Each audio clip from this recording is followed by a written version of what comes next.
The Montreal Canadiens are proud to select Ivan Demidov.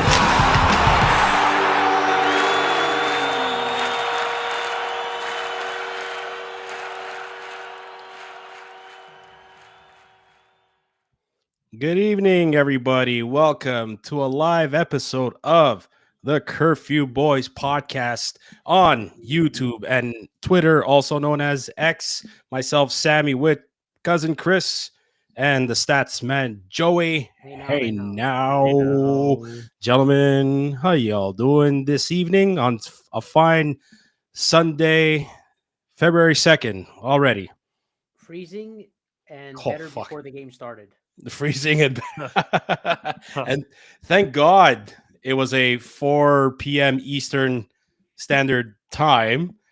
Because usually the Canadians, when they head to California, it's one of those games that starts at like midnight, and you gotta pack a sleeping bag, or you gotta load up on the caffeine in order to stay awake and watch those games if you live out on the East Coast.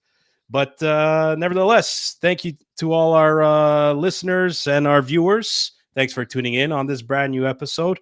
Listen, like and subscribe like usual. It's absolutely free. All of our episodes are available on audio formats on Apple Podcasts and Spotify. You could like and subscribe to those as well. Or you could follow us on Twitter, also known as X, Facebook, Instagram. We're very active, and so on and so forth. So, boys, It was a fun 3 weeks. it was fun while it lasted. Well, listen, the month of January, as far as I'm concerned, was probably their most challenging month of the season so far. And I think they've proven that they can do it. And I say that with I use that phrase loosely, okay? Because you know what? The end of December ended fantastic. The new year started off super well. Wasn't perfect, but there was a lot more positives than the negatives. Now I think they hit a wall. I really think they hit a wall. I think exhaustion is catching up to them. And I think this whole thing started when Emil Heineman got hit by a fucking car in the middle of nowhere, Utah. Okay. And it's not like the Canes just started going downhill after that.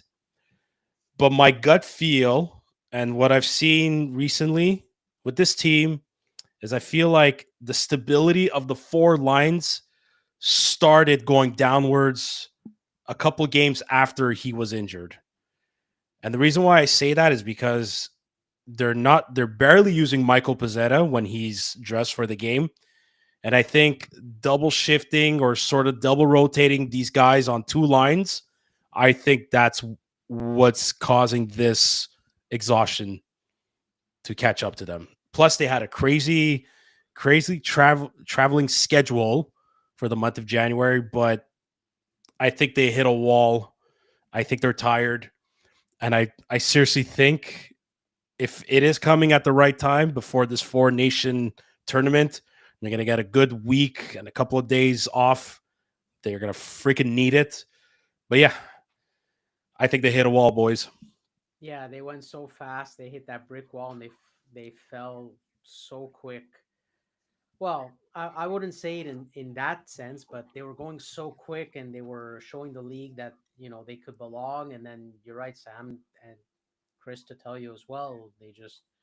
They're falling right flat on their face. They're so out of it. I, I just I just don't like that one. I mean, it could happen to a lot of teams, but in Montreal, it seems when one injury happens, it's like Mhm. everything is messed up. But you gotta fight through it. I'm not. Like first, it Yeah, was Line A.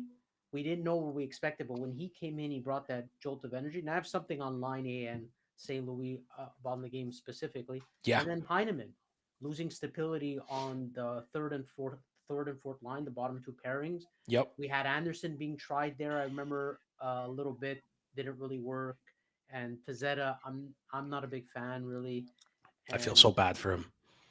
Yeah, I know he's not getting the minutes, but even today, like look at, I mean, the first Yeah. to me the first two lines didn't play that well today. The bottom six actually played better than the first two lines Dude, today. Jake Evans and Yoel Armia keep One upping of the their best worth. PK duels. As far as special teams is concerned, Yoel Armia and Jake Evans, like they got to be up there in the league. Oh yeah, They, yeah, they're definitely up there. And even it's power play insane. got a goal from Dvorak. You know what? As Happy much as birthday. shit on the guy, he actually played well. But the bottom six played well today. But Yep. that's the problem. If your bottom six is what's playing better today than your top six, you're likely. I'm not going to say lose more than win, but the percentages do not favor you if your bottom six is playing better, as it showed today. And then there's something in the third period. I don't look. I missed half the game. I know you guys filled me in. I don't know what it was, but Liney only got one shift in the third period.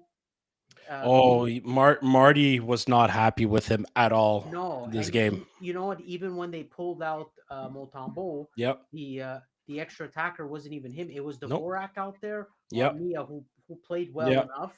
Yep.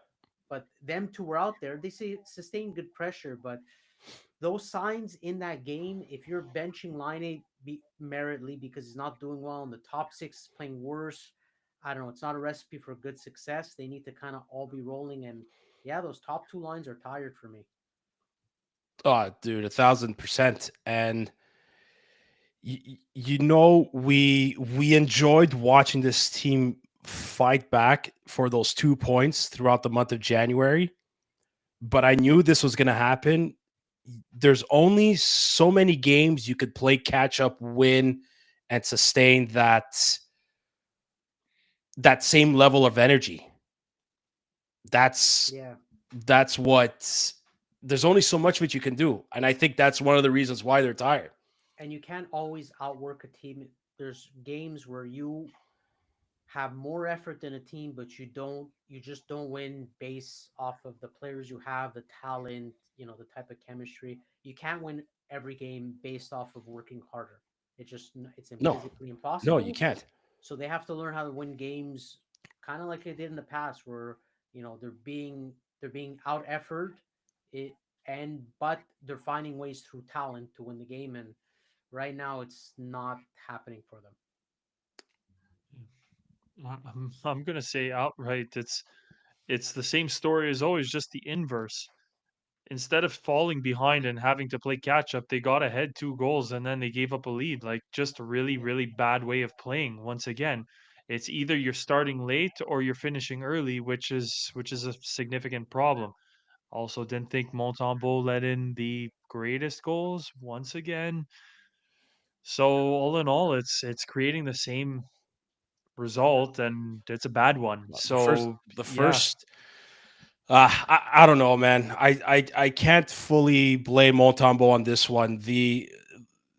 If anything, those all 3 goals were literal defensive brain farts. yeah, All they were all all backing up three, towards the net, dude. screening in a certain sense. But So and of course, What was a Montrealer would have a good game against the Canadiens. yeah, Alex Killorn. Killorn, exactly. what was it with that second goal? Savard got beat, So today flipped yeah, and but Savard, he got beat, but fuck, who was it that I forgot who was going to the corner before he fed it to Vetrano. Yeah, he beat Savard, but Savard still had him at a good angle to keep him way on the outside. He's going on his backhand. If he wanted to get a shot off of Montembeau, it would have gone off his backhand anyway. It would have been close to nearly impossible of beating Montembeau. And I don't blame. I get Kirby Doc wanted to apply pressure on the puck carrier because yeah, it at probably ice level, it looked like, oh shit, he's gonna beat Savard and he's gonna cut in front to go to the net. So I get Doc wanted to stop that passing lane or the lane to drive through the net, but he had no idea. Like he completely left Vetrano all alone. You know what I mean? It's again like it's I consider that brain fart just add another check mark to just call. I don't know if you want to call it bad luck as far as Kirby Doc's stats are concerned or his play. You know what I mean? Like he's had a much better play end of December. Even he looked better in January. it's one of those moments where you feel like Kirby Doc is back, and then there's times where it's like it's just he makes a little mental error here and there, and then it's back to maybe the old habits of the way he looked like at the start of the season. So I mean, that goal, Frantrano all alone, can't really blame Montembeault on that one. The first goal was deflected by McTavish, who's just doing everything right at this point for the Anaheim Ducks. He's on such a hot streak. He's going to the right areas.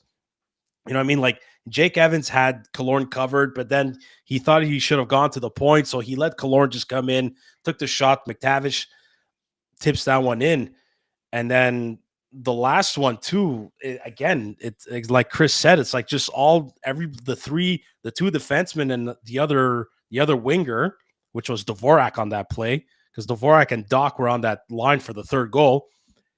Jack-Eye had him. Jack-Eye had Killorn covered. He had a good stick checking going on in front of him, but then you just see him back up. Like, I'm pretty sure Killorn was like, fuck, boys, for real? Really? Okay. We come in and he snipes it. Could Montembeault have made that stop? I mean, we all would have loved to have seen that, but it was a good shot. You know what I mean? It's just one of those.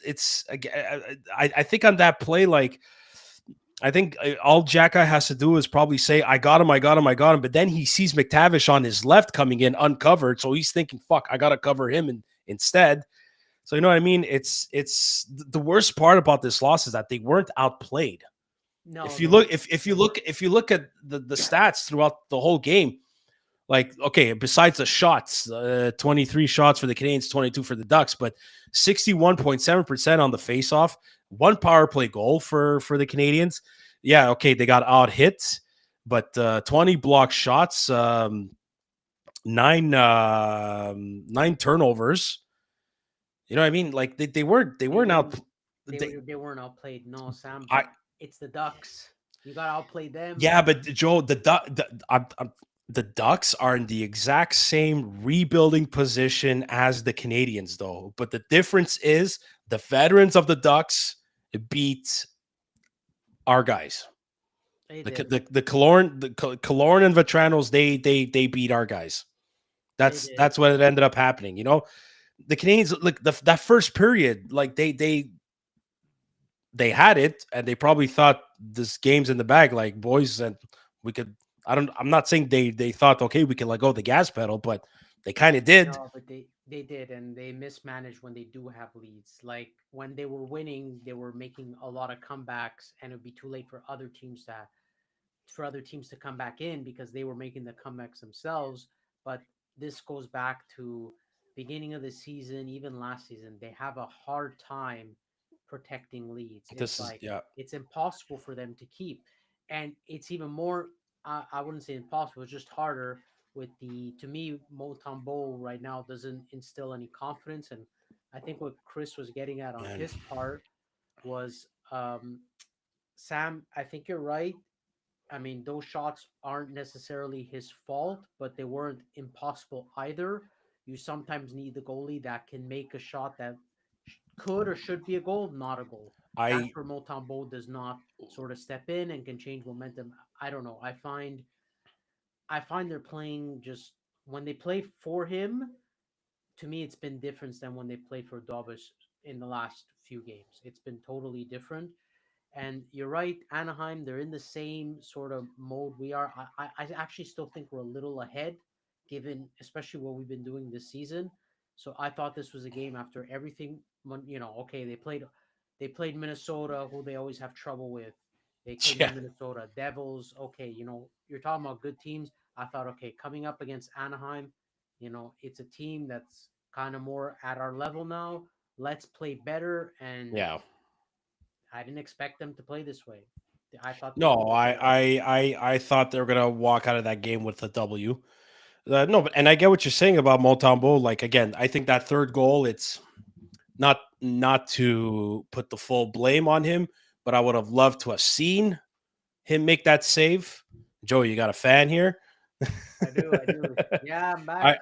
It's been hard, but yeah. I would have loved to have seen Montembeault make that save. You know what I mean? Like, maybe that it would have completely changed the outcome of the game, I think. But Sam, it's so aggravating. I want to scream, but I know it's a rebuild. Like I just build it up and turn it. It's so aggravating to watch a game like after seeing 3 weeks of it. Like, okay, don't completely hit a wall. Like if you play 500 the rest of the way, that shows real signs of improvement. Don't just go on this fucking momentum for 3 weeks that you're the best Yeah, team but you and then go back you to d- exactly the way you are. Like, you okay, go a step behind, but they went 10 steps back to what they were a few months ago. I It's would say, too Joey, it's too yeah, drastic. it's a fair analysis of how drastic it's been, but like again, we're going to go back to maybe something that we've been saying for multiple seasons over. It seems like the Canadians are injury wise cursed. Like fuck. Sammy said, one of our players got hit by a car. Okay, that's I one, know, and Chris, then we have the other one That's who but if a fourth goes in. liner is Caden I Gooley, like, unbalancing your lines, there's a we problem. If a four but Kate, as like, good as just I'm Heineman has just been, what I'm trying to get at is Heineman, like Sammy said it so well. Heineman was a very important piece of the team for the forecheck, the penalty kill. Even he was there on the power play. second You power have a play. Yeah. guy who's not going to fill those spots, and somebody else has to sub in. And I don't think they're doing a good job. Petzetta is not playing very many minutes, meaning other players are going to have to double shift, higher fatigue. We also know that they've been traveling a whole lot, so that's also going to contribute to the fatigue. But then we also have these like really, really strange occurrences, like Caden Gooley. Nobody was Man, skating around him, or and then fuck. he falls and he that's cuts He, his another own. topic we can definitely argue about. As but freak as the accidents are, he's just injury prone. Like you see it in every sport, as freak as it is. I'm Oh, sorry. that was a freak. I'd say I yeah, he know, has Chris. had dude, a you high can't. number of injuries, Joey, but I wouldn't say that he's like that was No, Chris, that he's in injury itself. prone. Come That on. one has to be a part. You have to say it. I can't. I'm sorry. But it always happens to him. To me, that he's just injured. Whether he's bad luck, not bad luck, it doesn't matter. He is just always injury prone. I know that every other sport, it's the exact same thing. I have soccer players I follow, like we do the Habs. They have the same thing. They walk crooked and they pull a muscle. It's just how, unfortunately, it's how they are. And Caden Gooley is really putting himself, not because he wants to, or if anything, it's unlucky to him, but he's really being labeled as an injury prone player. Yeah, Whether it's freak or not, that's what he is. yeah. And it's always been my biggest concern for him, and I hate how it's biting him in the ass. Literally at the start of his career, the first 3 seasons of his career, like he's getting plagued by injuries. But like for fuck's sakes, like I thought he busted an ankle just because the way you saw the skate go, but a lot of times you don't really like. It didn't look like his ankle turned. I don't know how the heck he got that skate blade up on his quad. Like even if he Meditating while he was falling. even It if he looked. tried even if he tried repeating that, he wouldn't be able to And, pull that off. you know, Like how do you not have bad luck on your side when that happens? Like that injury, I for the life of me, I do not understand what kind of sick joke the fucking hockey gods are pulling on this one. And it is concerning. And what sucks too is that yeah, he had his appendix blew up. His appendix too blew up yeah. before the season started. Like, what the hell? But like he was still able to recover from that. He made a comeback. He I think he missed a couple of games after with I think it was a head injury. The concussions for him, I worry. But other than that, like he was still solid throughout the whole season. Had ups and downs. As soon as Alexandre Carrier came and paired with him, he looked like that's it. He was taken off. Health was on his side. But fuck, man, like that injury. If anything, that's the injury that might hurt us the most for the rest of the season. Absolutely. And that's the part that pisses me off is because he didn't get hit. He wasn't in a scrum. He wasn't battling for the puck. Like he was just trying to skate towards the puck. And But that's fuck, part of man. what the injuries are. It's you just have bad luck. No one know. There's no science behind it. It's just unfortunately luck is not on your side. Yeah, Yeah, yeah. If we get we bigger, pick. we need to get bigger. This is where Emil Heineman could come in. He could come and help. This is where Emil Heineman on the fourth line, he dishes out the body. He's a strong. He's not a tough guy, but he's a strong guy that could deliver strong hits. I don't want any ideas about getting bigger, but getting slower. It's I don't want No, to. no, of course not. I also think this might be a bit of like an underrated sighting of mine, or it might not be the exact factor of why the Ducks came back, but I don't think Jack should have accepted that fight Oh, between. don't start because I he got shat on for not fighting and pointing to the scoreboard against the Leafs. People are going to say, okay, it's the scoreboard thing. Then it's 2-0 and he fights. I thought it was a horrible fight by both of the guys. Like they Yeah, were off balance. It like was an ugly fight. But I don't think there's it was another. I don't think it was necessary. I No, don't I think it was agree with you, Sam. necessary I either. agree. However, it would have been. You want to know why I thought like I have a little bit of frustration lingering and all of that later on in the game. There were a couple runs that were taken at Savard. There were a couple runs that were taken at Suzuki in the third period. Mhm. Jack, I already fought once. Had he not fought, I thought it would have been a more appropriate time to kind of address that. And Yeah, number two, had we had somebody else who could drop the gloves, like again, I'm not saying that he has to do it every night, but tonight would have been a good night for like Josh but Anderson to go up to some of these guys and say like, "Hey, don't like that hit." you know what? But this is something I don't understand about Pizzetta is that like last year and the year before, any opportunity he had to drop the gloves, he was doing it. And I get it. He's playing less than 5 minutes a game. Like somebody's going to ask, like, how the heck do you want him to get that opportunity if he's not matched up against somebody else that wants to fight? But it's like, but even at that, like, he's not taking that other step that he could. He's one of those guys that could go past that line and drop the gloves in order to just. That's what guys. That's what guys like him would do, just to show, like, no, I still want to stay on this team. And it doesn't. And I'm not attacking him on as a teammate. Like, not even close. Like, he could be labeled as the best teammate as far as guys in that locker room are concerned. But I want to see him go do what you can do. Like, even if he doesn't win all those fights, like he used to bring a lot more energy to the lineup. And I get it. Like it's probably messing him up mentally, not getting all these minutes. Maybe he's thinking my fate has been decided with this team as of like next season. It's his final year of his contract. Maybe there's lots of things going on through his mind. Like, I could only imagine, but I would I would love to see Pizzetta. Like, take advantage while you're in the lineup now. A guy like him will never complain that he's only getting 5 minutes of ice time. Him, as long as he's in the NHL, he gets to wear that jersey. He gets to be with the guys on and off the ice. Like, he's a happy guy. I could go ahead and assume that's the kind of person he is. But man, just fucking bring that fire back. Drop the gloves. I would love to see Pizzetta drop the gloves Do again. you think with the limited minutes, he's not dropping the gloves and trying to be useful as an actual energy player, not wanting to sit in a box? I don't think so. Joe, maybe, Think maybe, about it. Your but 5 minutes, you want to go. If I have But 5 minutes on the ice, do you think I want to go buzzing around to go look for someone to fight? it's Joe. It's a good point, and it's an excellent question. But I don't know. It's. I'm trying to think here. Maybe he's trying to think more of like what to do on the ice. You know what I mean? Like, he almost scored. What game was it? He almost scored against. Was it Winnipeg?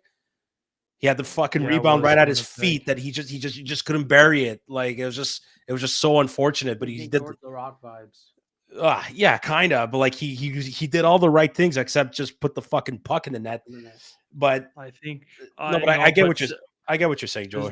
to your question, Joe, like I think he knows at this point that he's got such a little opportunity to do something well, and even when he has that opportunity to do something good, like pot a goal, he's missing. So you have to go like if you're invested and you want to really stamp your place on the team, you have to do something that stands out, and that would have been one of the easiest. And I know that the coach is cutting the bench, and Marty doesn't necessarily want to let him out there. But in the third period, when it started to get a little bit more rough, you know what? Put me out. Like if you're a player, like I'm not an NHL player, but I have every bone in my body and past like discussion that we've ever had, I'm pretty sure that you can turn back to your coach and say, you know what, coach, fuck that guy, hit our player. I don't like it. I'm gonna go address that. I'm gonna go lay a big hit. I'm gonna do something. Okay, don't get us in trouble. Yeah, don't get us in trouble. The problem is the only silver lining defense that Pizzetta has as to why Marty wouldn't trust him in such a situation is because he's been taking a lot of penalties, Yeah, bad exactly. penalties. But see that, and maybe that's something, Joe, that I just realized. I think Marty would, and maybe even the rest of the guys on the bench would appreciate him taking a 5-minute major, something that could bring momentum to the team rather than take a stupid 2-minute penalty, kind of like that habit he was having when he was going back in the lineup. Yeah, That's the way that's my point of view. But no, I don't know that, like, Heineman is not traveling with this team. I really hope it means we get to see him. Hopefully, though, there's nothing confirmed yet. There's been no report of it either. I hope he gets to come back next weekend. The on basically the matinee games on Saturday and Sunday before Super Bowl.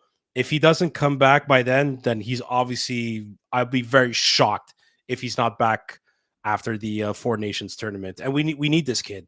We need this kid. I don't know who it was, but like, this guy could be the perfect replacement for Lehkonen.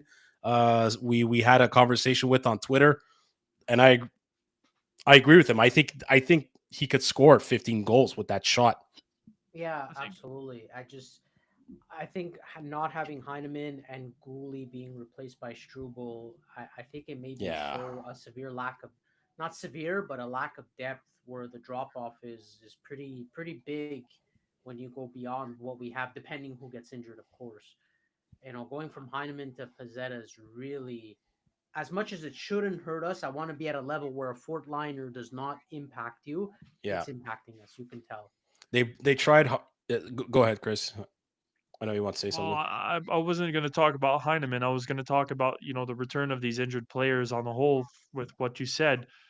Four Nations tournament, I think, is going to be one of the most important tournaments for the Montreal Canadiens all around. 1,000%. I think all of these guys need some much needed rest, and the blessing in disguise is that Thousand your percent. two best, Suzuki and Caulfield, are at home. So I'm just going to reiterate, like, the stars may be aligned in a certain sense that are going to allow them for a back half of the season or last season push, Oh, end of they're season push. Sorry. 1,000%. Because you guys mentioned the Four Nations, let's go through who's going. Montembeau, Armia, Line. Line. That's it, right? That's it. Okay. And to be honest, I don't even think. I don't think Montembeau's going to play really. I think maybe he gets. If anything, I think he gets just one game. Maybe, Montreal, maybe. probably. Maybe give him the game against the US. Even at that, I Oh don't know. my God, don't, for the love of God, Team Canada, do not put him in against the USA. I'm just saying it. I'm like, it's fuck. And I don't want to. We're not going to go down that road right now with all this shit going on in the world. But like, yeah, no, that tournament's going to be. Yeah, it's a blessing in disguise, and it couldn't have come at a better time. I agree. So, no, it's you know what? As long as you know what? I'm going to say this again. The Canadians are where they're supposed to be. Yeah. As Sam, far as this when you rebuild is said that, you're concerned, right. they're right where they're supposed to be. They're not bottom 10, they're bottom 12. And so far, my prediction is coming true. I said they're going to be somewhere between bottom 10 and bottom 14. They're right down the freaking middle. You're right. It's just They're- I look beyond. If someone looked at it as a whole, you'll be like, Mhm. okay. But when you look at it game by game, it's like it's not. It's never So, linear Joe, going up, but it's like yes. so extreme. How That's the point I'm trying to break down and say it just doesn't make sense. However, Joey, I will say this: the Canadians are where they're supposed to be as far as the standings are concerned. However, I did not expect them to have a crappy month of October, an even worse month of November, and then suddenly a good December and a pretty good January. I really thought all those wins they accumulated. At one point, they were that stretch. They were what, like three wins, three regulation losses, one overtime or shootout loss, whatever. They were 13-3-1 at one point. I thought that record was going to be a lot more spread out throughout the entire season. Yes. That was my expectation.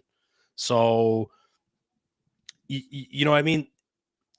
And the thing that we mentioned it earlier, this team is able to fight back. They're able to show time and time again they are able to fight back, to the point last year they were able to fight back but lose by 1 goal. They led the entire league by most games losses by only a goal. This year they're showing no. Not only can we tie the game, we can actually win it either within the final minutes or in overtime, shootout, whatever. But the next step, guys, it's got to be when they have those leads, fucking keep it and don't lose Lock it. it down. Or take And the lead. They don't take the lead enough, regardless. Yeah. It's both. Yeah, What Chris said. They don't start on time. They don't start on time at all. What else did you say, Chris? It's that either they- that they don't start on time or they finish early. Oh, it's that Yeah, stupid, but it's a exactly. stupid second period, boys. I don't know what it is. It like I don't know if this is a fucking George Lucas movie where like the first period is fucking good, the second one is the dark one. If you look at George Lucas's movies, the Indiana Jones and Star Wars, the second movies were always the darkest one where you thought they were going to lose, and they almost did get their asses kicked.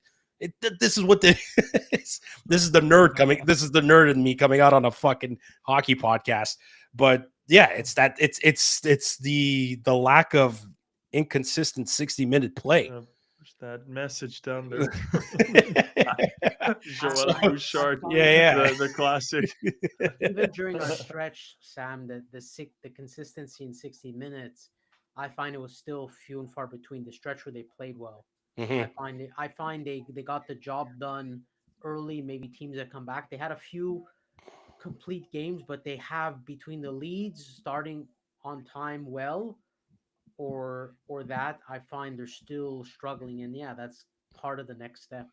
So the next game is, let me San get Jose, this. right?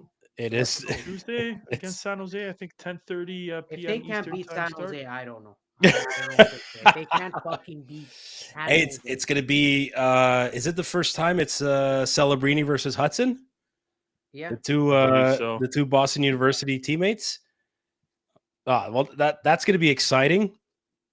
10:30 start. I have hockey at 10 p.m. Finish at 11. By the time I get home, it's 11:30. Okay, if I miss only the first period, I might be able to catch the rest of the game. Who are you going with, Montembeault or Dobesh? If you're Marty, I'm going with Dobesh for Dobesh. San Jose, I think. Yeah. I mean, we have to start talking about him getting more starts. Not us. I'm saying Marty. yeah,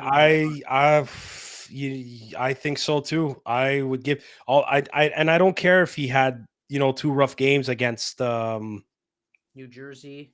New Jersey and then against Minnesota. Yeah, Uh, it's like- gonna, like it's you- gonna yeah. happen for sure. Yeah, Like, but it mind you, can't be perfect.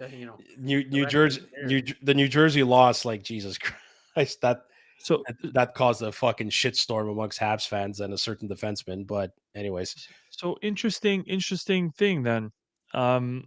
Forget the Kings and the Sharks. I think that's going to be one Dobesh, one Montembeault. mhm. And then they have the back-to-back this weekend. They have New Jersey and they have Tampa. I'm going to say It this. feels like it feels as though they've played Tampa a million times. I And I know. think Monty won. You know what? This could be, I think, the first season sweep. Let me just double check if they play Tampa again. If you're hearing this correctly, if they beat Tampa this upcoming Sunday at 1 p.m. before the Super Bowl, we would complete the season sweep against the Tampa Bay Lightning. It feels like it's been What was- years. Even the former game that we beat Vasilevsky, it feels as though he's been a goaltender that the What was the Canadians first as an game we beat organization them? have not been able to solve. My question to you is, who do you think gets the start on Sunday? Do you think the Monty. Tampa Bay Lightning goes Monty. against the Monty again? Monty. Yeah. If Probably, I Monty's would playing say- well against them, let him ride. Give Dobesh another chance to beat New Jersey, Okay. especially the way Like that that. overtime game ended. And here, fuck, it's perfect. Give give one day on, one game on, one game off, one game of the goaltender duo. Give Dobish the game against San Jose, Monty Wednesday, 24 hours later against the Kings. Give Dobish again Saturday at 1 p.m. Give Monty Sunday against Tampa. Yeah, Why not? fair. Why not? I like the redemption. I like the redemption storyline that you're given. Yeah, especially the way the last time they played New Jersey ended. You know what I mean? Exactly. Like, and I don't want to mention his name. But what about Liney? Like, listen, that pass to Matheson was not the greatest pass in overtime against New Jersey. I'm gonna go flat out and say this. No, I don't care. But yeah, line 2's got it. You know what though? Have you noticed other opposing teams are giving Liney no space at all on the power play? Well, Yeah. of course not. Yeah. And ever since he stopped scoring on the power play, that's when they start to lose as well. Well, yeah. Well, Makes fuck, it was a sense. goal a game. Christ Almighty! It was every single time that they had one power play. It was like 33% power play, 1 out of 3 times in a given game. On average, he would snipe a shot. Insane. So They have to be dangerous, just not with him. Again, I find when things go well for Montreal, it's kind of like that one-trick pony, especially for the power play. They have that one way of scoring, which is through line A, but Yep. they gotta They gotta find utilize other ways. They got to And this I utilize will Caulfield include and Slav. for sure. But Demidov. I'll also include, you know what? I know Demidov. when he comes, when he comes for sure. You know what? They mentioned today. I couldn't believe this. I went to double check the power play. You know where we're not getting help from scoring wise. I cannot believe we Defenseman. we only have one goal. Matheson. You know Yep. me in stats. I've completely overlooked this. We only Yep. have one goal against a team this year. Power play from a defenseman. It was against Columbus. Was Matheson. My eyes lit up like 3 times the size when I saw this. I know Hudson isn't a scorer, but I mean, you know, when you're having He doesn't have a shot yet. no, but I know, but when you're having these difficulties getting lined at a puck because he's constantly covered, you need other avenues of scoring. You know who I think that defenseman could be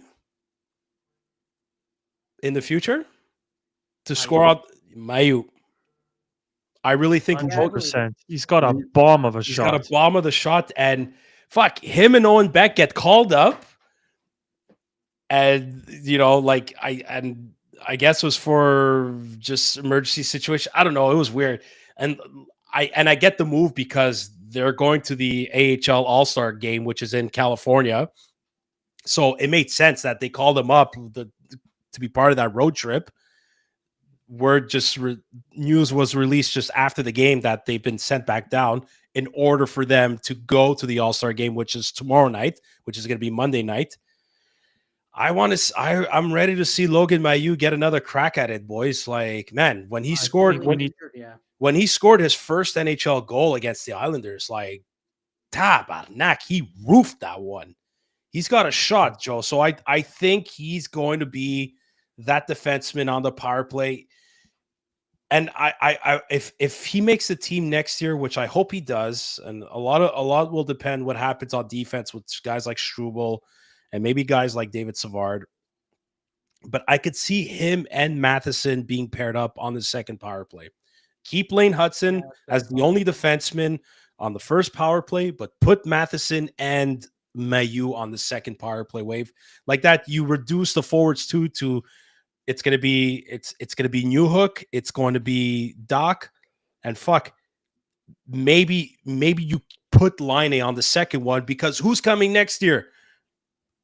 Chris, you just fucking whispered his, you just buzzed his name. Demidov. You know, I wanted to say something. You guys ever watch SpongeBob? Yeah, we're that old.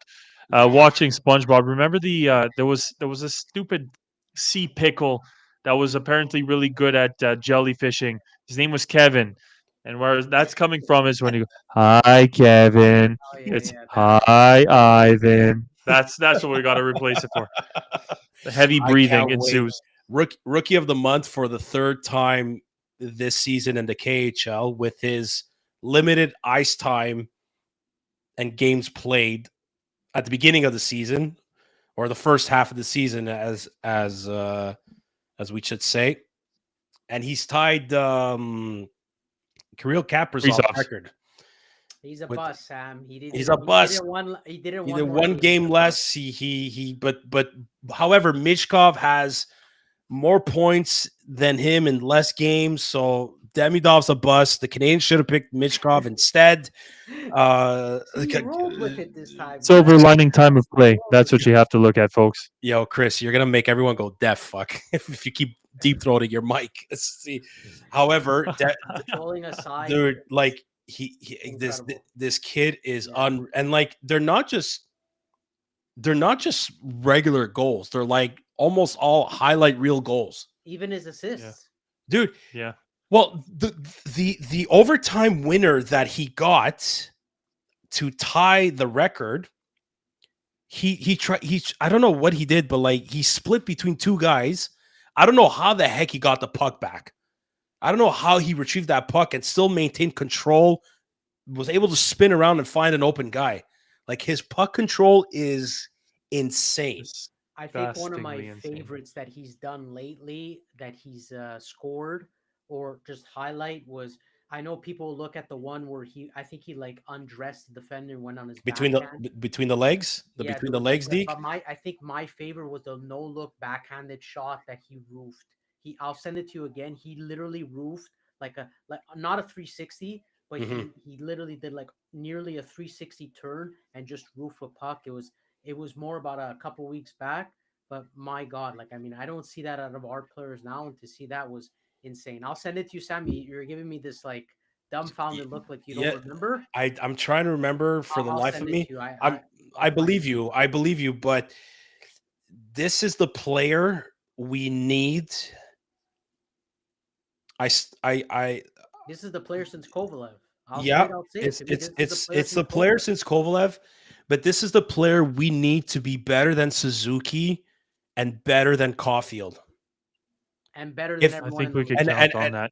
And And he's you said it so well. You said it so well in our chat the other day. It was something that I've said too in the past. I think he's gonna. I think he's above Hudson, and I really, truly, and wholeheartedly feel that it's going to be Hudson and Demidov that are going to really carry the team to the next level. It's not Suzuki and Caulfield, sadly. Guys, but when the league talks about who's the best person in the league, I want the league to say McDavid and Demidov. That's what I want them to say. oh, That's what I Scout, want. Scout, buddy. whoa, A Joe, few years. Joe, he will be Joe. Like right now, it's gonna be McDavid. Not It's still now. gonna be I'm not saying McKinnon. It's now. still. I'm saying more in a few years down You the know what line. I want him? I want yes, and I want him to do exactly. And this is gonna piss off a lot of Habs fans out there, and I don't want it to be the exact same. The dirt. I don't want him to do the same dirtiness. But- Disgusting 86 piece of shit. But if he plays and performs and puts up points the way Kucherov does for Tampa Bay, but have that replaced with Ivan, like the way Kucherov was talked about these past couple of seasons as one of the best players besides McDavid and Matthews and McKinnon. Like, yes, I want Demidov to be that guy. Like, I want him to be the difference maker. Like, I think he can. I think Demidov will be that player that like he could change the outcome of the game at the snap of a finger, like Thanos. Like I really, really do. I really do, and I really hope. And it's not to put pressure on the kid. I just think he's got enough talent to do that. And I'll say this again, and even Simon, the Snake Baba, said he's like the day where the Habs find a forward or two that's better than Suzuki and that's better than Caulfield, even better than Slav and those guys. Now your chances of becoming cup contenders are going to go higher. And I've Yeah, always said that. potentially one right And now. I listen, I love Suzuki to death and I love Cole Caulfield to death, but right now they're our number one and our number two. If they drop to 3-4 in your top six, holy fuck, you're flying. What about 2-3? I want Slavkovsky to give someone like Cole a run for his money. I really, really do. Because if Slavkovsky gives Cole a run for his money, guys, we're flying. We're flying. I'm I telling. think it's important to say, Sam, that like Slav giving Cole a run for his money is not about goals. It's about No, it's about over physical and Overall play. taking exactly over the game, being exactly. a powerhouse. I'm not talking about goals, Chris. Thank you. You read my mind. I'm talking about overall Play. game. His overall play, the bot, I'm not asking for Cole Caulfield to start delivering body checks and crash the net and try to screen the goalie. I'm not saying that. I'm not asking for Cole Caulfield to change his style of play. But the day that Juraj Slafkovsky moves his feet constantly from start to finish, hits, crashes the net, he could continue to make plays, but could still fucking shoot the puck and snipe it when he wants to. That's what I mean by giving Cole a run for his money. And so, exact. Somebody needs to show Juraj Slafkovsky some Mikko Rantanen tapes. Like, please. What if we And sign Mikko Rantanen to show him? I was just himself? about to say, get Kent Hughes to bring a real life example to Slav. especially that the salary cap is going, Joe. It's going up $7.5 million. We could afford half that contract next year. Still, those stupid patches on the jersey that better have contributed. Chris. That stupid RBC and Air Canada patch should have definitely contributed to that number Chris, going up. Chris, I'm think going to we're lower too your early. volume. Tabarnak. I think we're too early to talk about it, but look, if we're making this progression and we want somebody to be better than Cole or Suzuki or even the same, maybe same level, but we know Rantanen has been that guy. Fuck, he's The so guy's good. there, man. He's there. What a I trade. don't know what you do with Line at this case or Slav because someone has to go to third line. I mean, I don't think it'll ever happen. Like it's guys, maybe a good problem. next year, do you realize both Doc is on his final year of his contract. Line is going to be on his final year of that contract. I want to say Newhook as well, but I need to double check that. Carey Price's contract is going to be on its final year. So after next year, that's the year where it's like now you get whatever free agents you can with these cap increases that are coming within the next 3 years.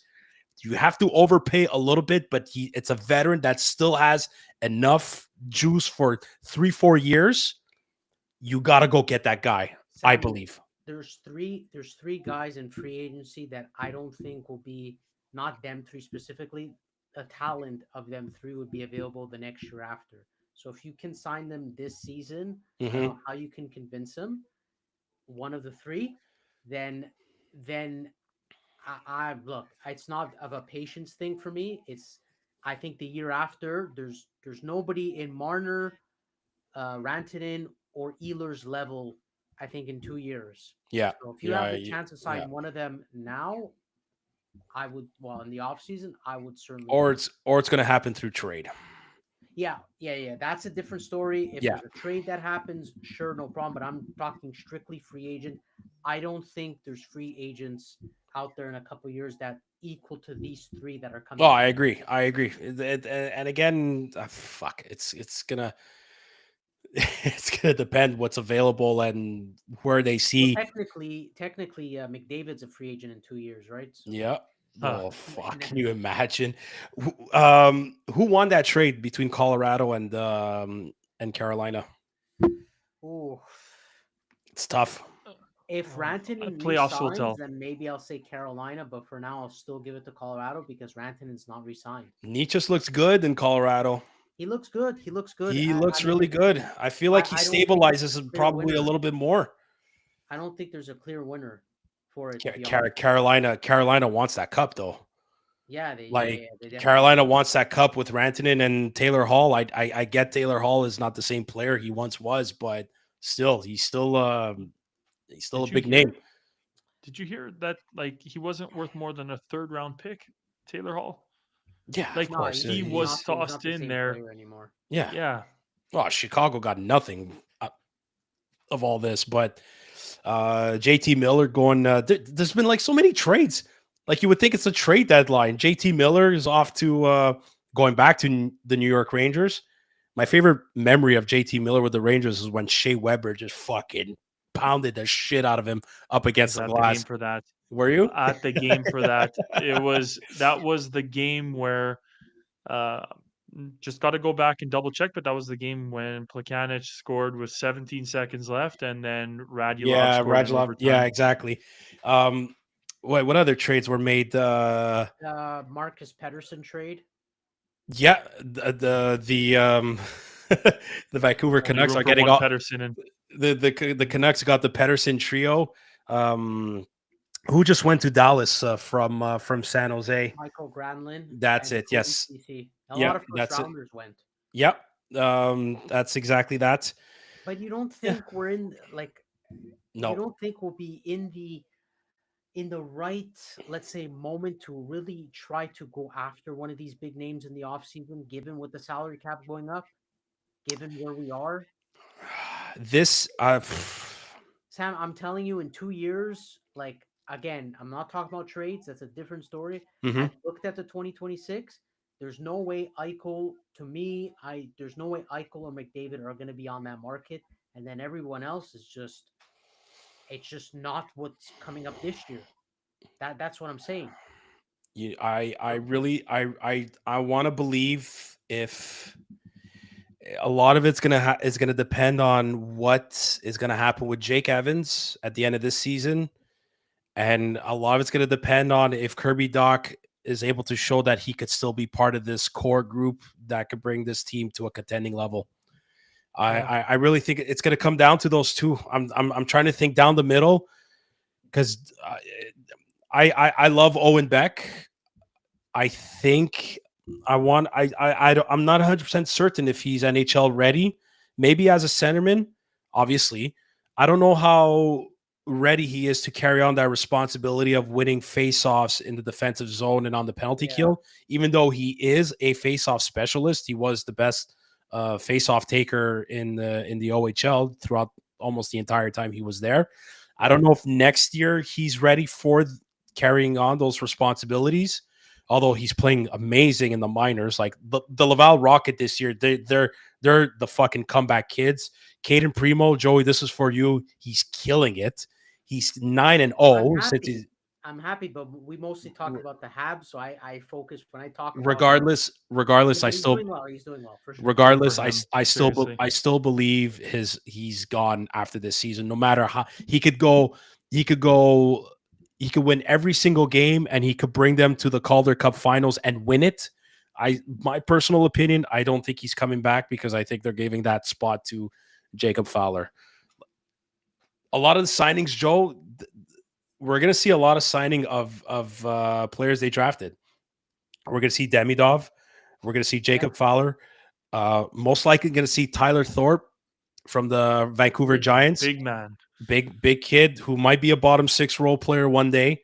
I could see him playing with Florian Jackeye, who was on fire, fucking potting in Yeah, game-winning he's goals. well. Like he's got 10 goals now in his rookie season in the minors. 10 goals, like that's amazing for a fourth or fifth round pick.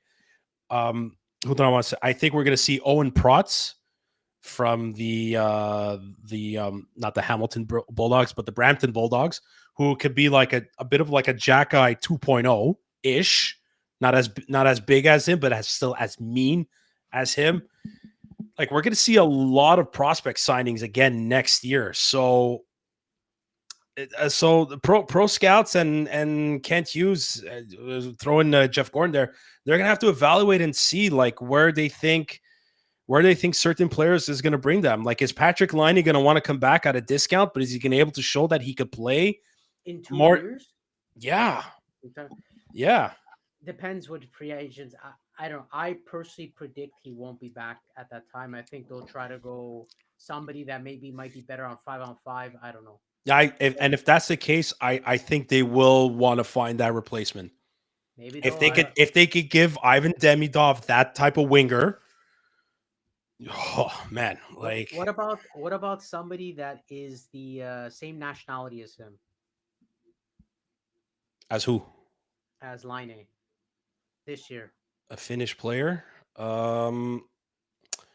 Finnish. What Well, did you already? You guys, you must have heard like Ehlers him making the jokes or hinting at Sam, are you? Ehlers, trying to encourage him to come to Montreal and stuff. You didn't hear that?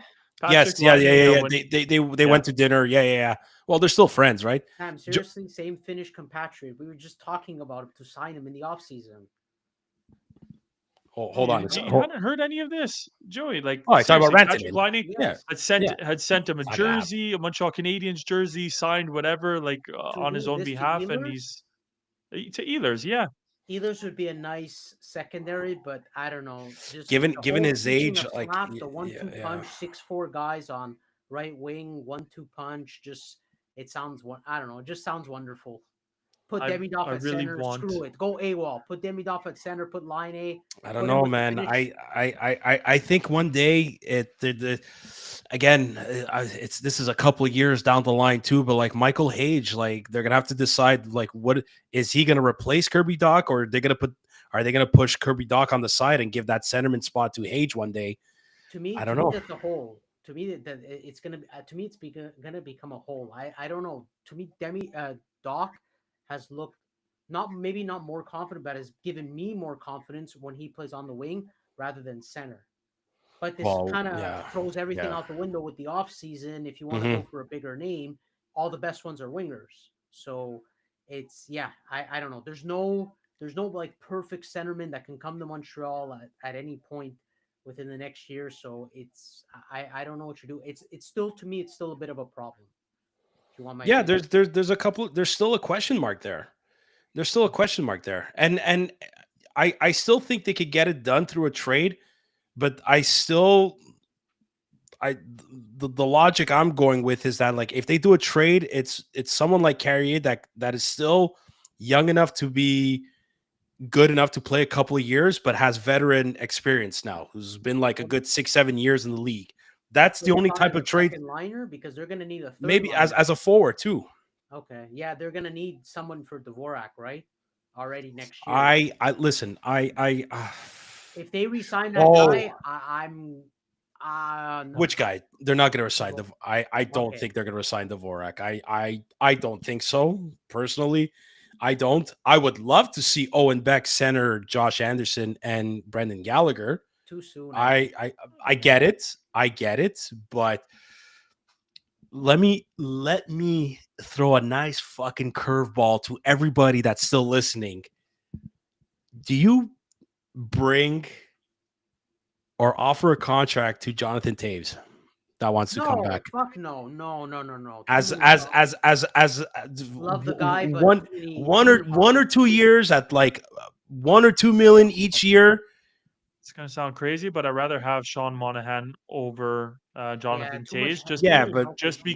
just because of the injuries, not because of the Yeah, pedigree yeah. and the winning experience and the championship level you leadership. reduce Just you give him third, fourth line role, win faceoffs, maybe second power play. You don't give him more than 15 minutes a game. You Sam, the guy is like, I mean, it's not old in life, but he's 30 fucking 6. It's gonna be I get it. fucking old. I get it, but And he you had you that big scare with I don't know if it was with COVID or after what he caught. yeah, I get it, Joe. But listen, I'm fits in just with saying our injury it's bugs. I'm just saying you bring in a 3-time When's Stanley the Cup last time he champion played? Hold on, when two is the 2 years ago. Oh no, no, no, no, no, no. I'm Fuck just this. saying No. the young guys still on this team can learn so much from this guy the same way that the guys now learn so much from a Sean Monahan. You're getting a 3-time Stanley Cup champion. You're getting a 2-time Olympic gold medalist. You don't think with the abundance of picks we can just get somebody Hughes? If there's one thing Hughes has been good I'm at, not saying I want them. I'm not saying I want them to do that. I'm saying I think they should inquire and ask. And if ever, I were to bet $1 on this lottery ticket and win $1 million, theoretically, and in fantasy land, if this were to happen, where they bring Jonathan Taves on this team, I don't think I'd be upset. I think I'd be pretty happy. nah, I'm just saying. I'm just going to say that. I'm just saying. a guy like somebody who Mm, who who carries himself as a can't. champion, like almost his whole career, Captain Serious. I'm just saying, the kids Sam, can to learn. me, next year is the year I think the Habs would fight for playoffs, and I don't 1,000%, think thousand Taves percent. gives it. I don't think Taves gives them that. I'm sorry. I don't Fair think so. enough. Fair enough. No, I think Evans I, ends up taking that third line center, and you might have Beck. I think What about Evans could do a better job at center than Dvorak, and I what don't think about it's going to signing be someone an like Gord overwhelming or task for him Granlund? to be the third. I would love for Ryan O'Reilly to be brought to What this about team. What about Gord or That Granlund? I would do. Granlund, yeah, maybe Granlund. I would Gord? love Yanni Gord. Yeah, he's a A free thousand agent. percent. 1,000%. Oh, there you go. I just named two guys better than Taves. Not overall. Taves has had Yeah, a much better season, but Yanni Gord, like put aside that he's a Quebecer, he's still a cup champion, and he was in terms of like a proper sentiment role, a shutdown third line role for those playoffs. It was him, Blake Coleman, and Barkley Goodrow, I believe. At one point, they were the third line for both those cup wins. They were yeah, fantastic. for Tampa They Bay, were fantastic. they were Yeah, fantastic. Yeah, I would love a Yanni Gord on this team too. 1,000%. even Michael Granlund, I would be happy with. He's always been underrated. He has. I Mhm. went to check when he got traded. He had 45 points in 52 games for San Jose. Yeah, That's crazy numbers for a team like San Jose playing for yeah, San Jose. no, That's for really sure, good numbers. for I sure. don't know if he'll ever want to be a third liner because he's always been a top six, but he's someone certainly with experience earlier in his 30s. I think he would do well in Montreal, even if you have to slot him into the second because you never know what's going on with Doc. Again, if Kent Hughes and Jeff Gordon stay consistent with their plannings, and you hear them all the time, we're not going to jeopardize short-term plan. We're not going to jeopardize, excuse me, long-term plans or a long-term player for a short-term one. They're going to go get someone that is going to be part of the nucleus, or at least fuck it, be part of the lineup for multiple years. That's going to help this team contend. They have to find that player. Is it through draft? Is it going to be through free agent signing or trade? I think This trades. this is where Jeff Gordon has to come in though, I think like and the trades pro guys are scouts. going to be. I just think it's fair to say that it's going to be a balance of trades as well as free agency. The trades, just because of the sheer number of draft picks that we have, and the sheer Exactly. We have number so many. of really young, talented, like even with what you said earlier, Sam, it's such an enlightening point. Oh, not enlightening, but it's such a curious point to really reflect upon. Look at all the prospects that are coming up and through the system that are scheduled to be, I think, fairly decent Oh my god, bottom bottom six six rolls. players. Yeah, 1,000%. Like we have an overload between Florian Jacki, Luke Tuck, Thorpe. Hmm. You know, Mishar might be kind of the third line type of guy, a Maybe. very talented third Oh, line type guy. We just have I'm putting Owen Beck. I'm Owen putting Beck. Owen Beck in there. Yeah, 1,000%. Exactly. And So there are just too many to even fit on our roster, and then we have an overload of draft My picks. God, So, we didn't even we. something's got to give. Okay, here. How about this? Dvorak doesn't come back, but what if Oliver Kapanen is ready to be in the NHL permanently? I didn't yeah, even think. exactly. But we've already seen this sort of problem with defensemen, right? Where we had an abundance with everything we drafted with Jordan Harris, that whole jam log on Yeah. the bottom. We're seeing it more now in forwards, as Chris mentioned, but it's gonna be it's the same problem still going forward. We got to get rid of those picks somehow. We can't Oh, for draft sure. everybody No, and no. keep everybody. Joel, 21 picks in 2 years, in two drafts. Between the draft coming up this year and next year, they got about 21 picks. That's Yeah, that's 3 years worth of draft picks draft picks in two. in two. Yeah, no, I guarantee that's going to happen. What It's I gonna be a like fun about summer. what I like about the not the problems, it's good problems. Right now, we got to figure out who our bottom six role players are going to be, because we're almost established top six. We're practically we're almost like, and I'm right now. That might change, Sam. Even without Demidov, the top six might change. Might not stay the way it is. Dude, if you're telling me at some point they might have to trade Kirby Doc for somebody better, hey, you do what you got to do. I You would, do if it we're if you have to. contending. I mean, that's a bit of the elephant in the room. I would certainly say that's something you might need to sit long and hard to think. I would be for that if that were to happen. I Or if you're signing somebody, even if he's a little older, like I said, one of the bigger names, and it's got to replace Doc on the top six, and then they trade him for something, Mhm, whatever. mhm. I certainly would. The way it's going, I would certainly approve of it. I'm telling you now, I just get a gut feeling that if it doesn't work out with Newhook, if it doesn't work out with Struble, Matheson at one point might get traded too. I don't think Kent Hughes is afraid to make these moves that at first seem personal. He was Newhook's agent. He was Matheson's agent. He watched Struble grow up since play hockey since the age of 10.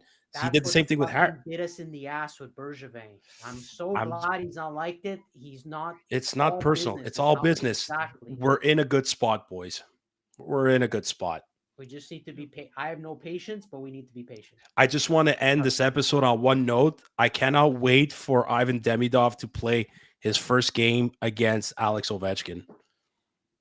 Can you imagine? God. Can guys, he's what? He's 18 goals away. Yeah. Can you imagine the goal that gets Ovi to beat Gretzky's record is against the Canadiens? Is it possible for him to do it this year? Dude, I 18 have he's flying, don't get me wrong, but I still think it's going to seep into early next season that he's going to do it. I think by the time this season ends, Ovi will be within 10 goals or less away. So Yeah. you don't think he can? How many games are left? 30 30. 30ish, give or Well, take, hold on. 30 to 33. Stand by. Stand by. I didn't even think I thought he was gonna need And more than it's 20 too goals. bad he missed games this year, right? Yep. So Washington has played 52. There's exactly 30 games left. 18 out of 32. Holy fuck. He could probably I How think many he goals hits is like he at maybe this 12. season? I think he You hits know, maybe 12 or so. Chris, the funny thing is nobody cares how many goals Ovi has on the season right now. The only thing Yeah. anybody cares about is how many goals he has left to beat the record. Yeah. He has I don't even 24 goals. He has 24 goals and he missed 16 games. Like that's Yeah, an it's that's old what I'm saying. school If he Alex didn't, dude, Ovechkin year. if he Like didn't, that's a if he he's didn't, if he fantastic. didn't miss those games, he would he's have hit it this year. Wolverine. I'm telling he's fucking old man. You know old man Logan in the Wolverine comic books? He's old man Ovi. Again, I'm fucking referencing the God, I wish that there was that one year where the Capitals they were kind of stalling on that contract. Remember, we were always talking about having the Habs just go all in. I didn't give a fuck how old he was, but he Hey, would have listen. loved it here. I Hey, always will listen. say Ovechkin. If it wasn't Washington, there's Crosby. I know there's McDavid. Never a chance in hell they come here. If there's one player I actually thought that would have came here, if he would have left his original team, it would have been Alexander Ovechkin because I think he Wow. loves. I He think loves he loves Montreal. Montreal. Yeah. Exactly. He would have came here. To me, he would have said, "Screw about the taxes. Screw the weather. He's fucking freezing in Russia regardless." He would have came here. I'm telling you, Carey Price would have loved that. 100%. Carey Price Out of Carey all Price the would have loved that. superstars, he would have been the one to actually accept Montreal if they gave him the contract like Washington would. If if it didn't work out Washington or if he left Washington, He would have beaten the record. If he didn't have the 2 lockouts and COVID, he would have been there. he would have We already we beat it. But he's still gonna beat it. He's gonna play yeah, until he beats it. yeah, well that's why that contract was given to him. It's like Gotta he's hit 900 though. He has to hit 900. oh, How many that is would he away from 900? No, it's too far. I Well, think, it's right? gonna be like 870 something is 870 876. fuck. I don't Well, know. what's the record? Is what? Here, hang tight. Let me check it here. I think it's Quant 876. That's a bad fan right here. NHL goal quanthockey.com. record. Just go on quanthockey.com. Isn't it? No, it's close to 900. Gretzky, 892. It's 894. So Yeah. there you go. That's why I said he's got to hit 900. I don't know Yeah, why Gretzky didn't. that I think he will. It's too bad he couldn't hit it this season. But would he have still played next season? Is it a 2-year contract? Yeah, I Yeah, believe he's still so. playing next But would season. he have He still played has. next season if he beat it this season? Oh yeah, of course he would play. I mean, you don't put up that many goals and then take your retirement. Like I don't see Ovi being. I think Ovi's going to have a little Yager syndrome in him where he's going to keep going as long as he can go. And then he'll hang up the skates after that. If he does it Just leave it against then. Montreal, good for him. Fleury got his shutout against Montreal. Now we'll see Ovechkin in his last game. What a way to script that, eh? You can't script that any better for a Quebecois goalie to get a shutout his last game in Montreal. Can't fucking script that any better. With Ovechkin, I give it like a there's 29 teams in the league, right? Mm-hmm. I give it like a 20 to 25% chance he gets it against Montreal. There's 31 other teams. 31 other teams. Yes, sorry. I give it like a 25 to 30% chance that he can hit it against Montreal. That's high. I just want Ivan Demidov to play against him, just to be on the ice with him. Demidov for sure would love it. Yeah, absolutely. I can't see Demidov this year. I was so. Yeah. It hurt me so It's much. okay. No, it's okay. It's gonna make. I'm telling you, it's going to make for an exciting offseason. They're going to sign all of our almost top end prospects ish. They're going to sign Rantanen. Yes, I know. Oh my God, dude! I'm kidding. I'm in fantasy land now. I'm tired. Yeah, no shit. Yeah, I think that about sums it up. I think you're ready. It's past your bedtime, Joey. You're ready for bed, little fella. Do we make the little hint at some exciting partnerships potentially coming up on the horizon? Hopefully, some even more exciting content. We won't give it away. But there's some exciting news going on within the Curfew Boys, and we can't wait to share it with all of Habs fans out there. And we're excited. We're pumped. We're grateful. It's an honor. From the bottom of our hearts, this person knows how grateful we are for this opportunity. This collaborator knows, the sponsor knows, and we can't wait to announce it. Our brand new sponsor in the very, very, very, very near future. We're super pumped about it.